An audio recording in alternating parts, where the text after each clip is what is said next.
Hey everyone, I'm Tarini Sood and welcome back to another episode of The Making Of. Our guest for today is a master of artisanal cheese making and the co-founder of the Spotted Cow Fromagerie in Bombay. They do a variety of cheeses and about 6 variants of cream cheese which are widely available in grocery stores throughout Mumbai. Now without any further delay, I'd like to call Mr. Prateeksh Mehra on the show. Hi Prateeksh, thank you so much for joining us today. It's lovely to have you on the show. Thanks for having me. My pleasure. So how did you decide to start the Spotted Cow Fromagerie? Brewing beers and everything, and one point, pairing cheeses with beers is very big in Europe, Yeah.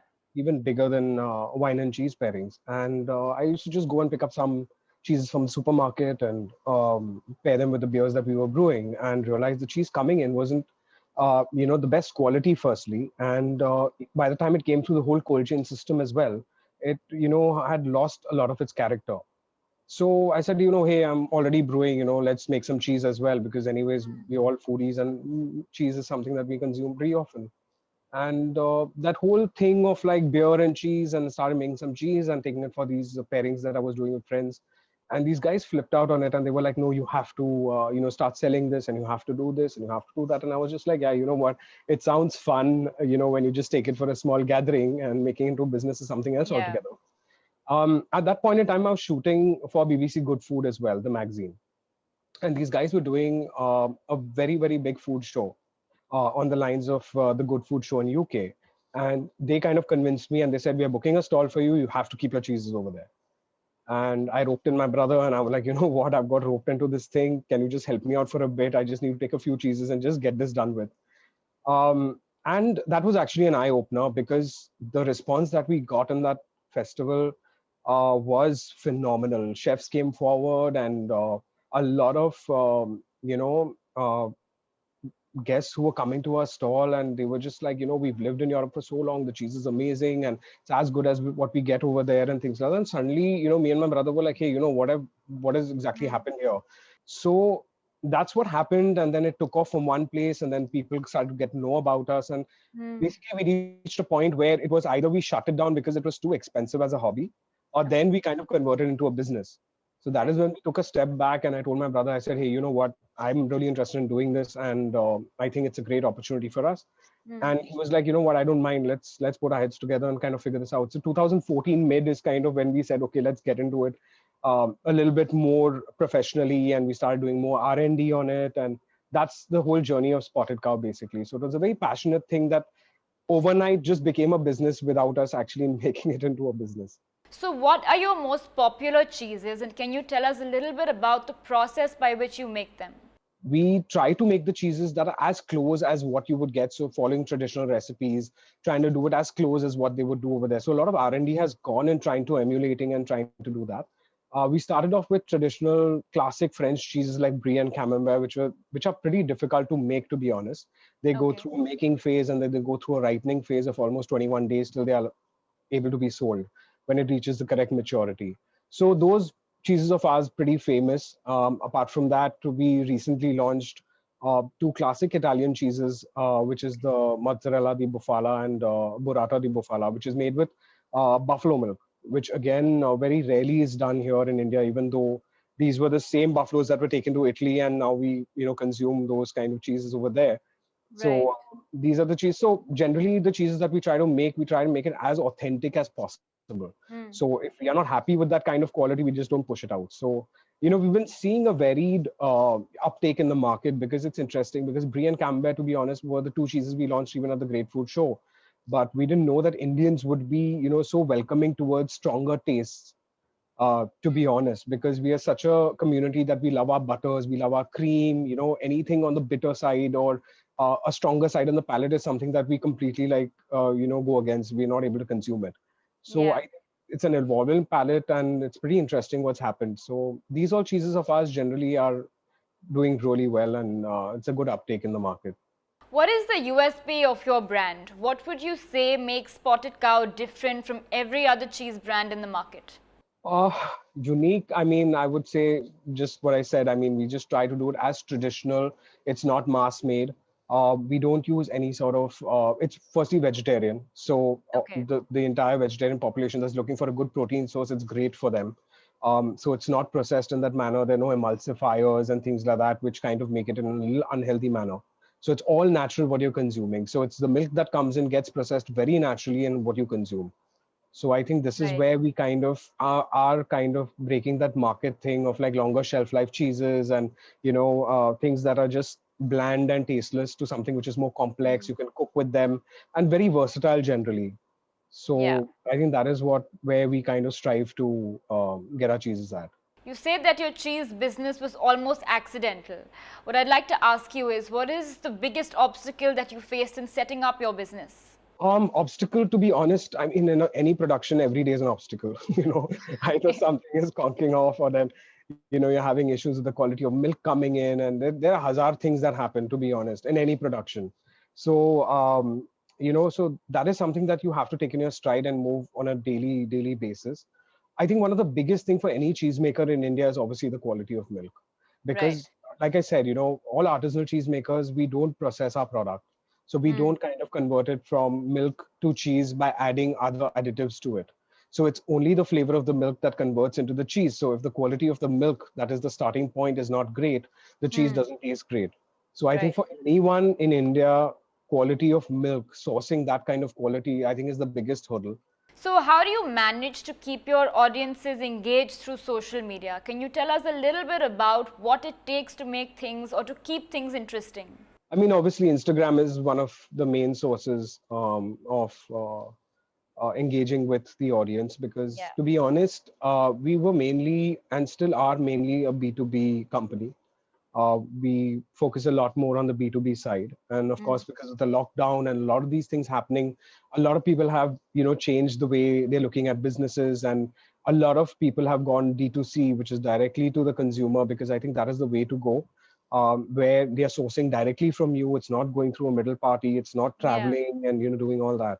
So when it comes to that, obviously, engaging with them is important for us. Like I said, the cheeses are very versatile. Yeah. There are people who want to try the cheeses because obviously they've heard of it, they've seen some recipes with it, but they wouldn't know how to kind of use them, because they just feel that, अरे ये तो 200 ग्राम का है, अभी क्या करेंगे? What am I going to do with it? Because I'm not going to eat so much in a day. And we don't have that culture of sitting and having cheese for breakfast. So Right. that is when we try to develop recipes around our cheeses. We work with a few chefs on and off. We ourselves kind of shoot and put up some recipes on our Instagram, so that if someone buys it and feels that, hey, you know what, I'm not going to consume so much of the cheese, then, well, hey, you know what, we've done a recipe. So today, if you want to sit and have a meal with your family, or then you just want to make a meal out of it, you don't need to be stuck by buying the cheese. Then you can have a Yeah. great meal with it. So I think that is a great engaging part with them, because then they feel that they're getting some value with it, rather than just putting up, some kind of information about it and all that, which anyone really doesn't care about. What is the one piece of advice that you would give to somebody who's just about starting their food journey? Well, it's a tough journey. There are days where you're really flying high. There are days where you're just sunken down, depressed. There are a lot of things, like I said, could happen.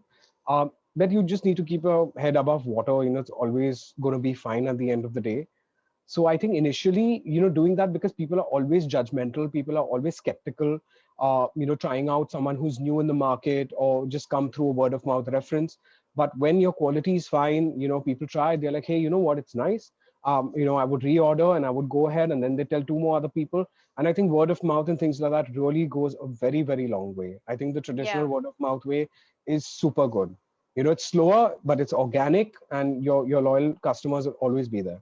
Now, you would have heard about Maggi India's collaboration with India Food Network for the Apna Food Business campaign. Now, Maggi India is actually coming forward and offering these home chefs and food entrepreneurs a chance to start their own online food channel or their own food delivery service. What do you think about this campaign? Well, I think it's a great initiative, because um, there are very few of us who actually get that leeway to kind of do what we want to do. Whether it be the monetary part of it, or the skill part of it, that kind of little backing that you need, a little mentorship that you require, which is again very important in any sort of business. So when you're someone who's starting out, like someone like us, so we had to learn a lot of things the hard way.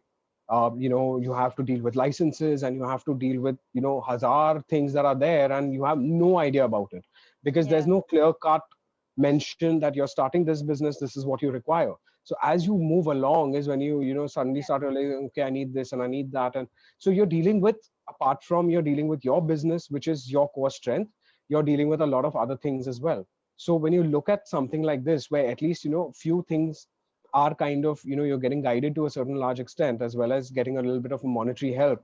I think the talent is there. A lot of people do have that. Of course, the restrictions are also there, but these kind of Yeah. initiatives also bring out, this skill in the forefront. So I think this is a great opportunity. It's going to do well. I think a lot of people may follow this as well, because I think the scope is humongous. Now, Prateeksh, before we wind up, I'd like to ask you three quick questions. If you could just answer with the first thing that comes into your head. Sure. Why the name Spotted Cow? Okay, so Spotted Cow, basically, because we were doing French style cheeses first, every time I would look at some sort of branding that was there for the brie or the camembert, it was always a maiden, in some sort of field with like a milk pail and these meadows and cows and all that. And I'm looking at my brother and I'm just like, what, we are two dudes making cheese. Like, I don't think that could be our branding. It's not gonna work. So, after a lot of thought, we were like, what, let's just go a little more cooler way. So we got this cow, and it's got this whole cowboy kind of feel, even though cow is feminine. So it's got this whole cowboy kind of thing with the milk bottles on its belt and everything. So it kind of just struck, just one day it was like, Yeah. Spotted Cow, that's it. And Fromagerie, obviously, because we started off with French style cheeses. So it just Yeah. came together. So it was just like a brainwave that just struck us. And I'm like, hey, you know what? This is the name, man. It sounds Right. great. And the branding Very just came cool. across pretty well. One ingredient you can't imagine Indian food without. Well, I'd love to say cheese, but, I would say, um, I don't know. I think food is such a mood thing. I mean, I love truffles. That's something I can't do without. Cheese is again something that is dumped in all our foods that we eat. Um, well, yeah, I mean, it's difficult to pinpoint like what I would not do without in food. Which is your favorite cheese from among your own line of cheeses? I feel it's a very moody thing. Some days we're just binging on brie, putting it on a toast and baking it, and some days we're just melting the mozzarella on pizzas. But personally, if any time I would like to eat any of my cheeses, I would love the tome. We do a French style semi-hard cheese, which is called tome, and we call it tome de Bombay, which means tome from Bombay. Okay. And that's the semi-hard cheese that I love. It's got a great flavor profile, and you can cook with it, and you can just eat it as table cheese. Okay. That's one cheese for me that I can just binge on, like any time of the day. Well, thank you so much for talking to us today, Prateeksh. I think this conversation has been really interesting, and I think our audiences will all really enjoy hearing about how you started your business. I'm so glad. My pleasure. Thank you all so much for tuning in. We'll be back again next week with another special guest.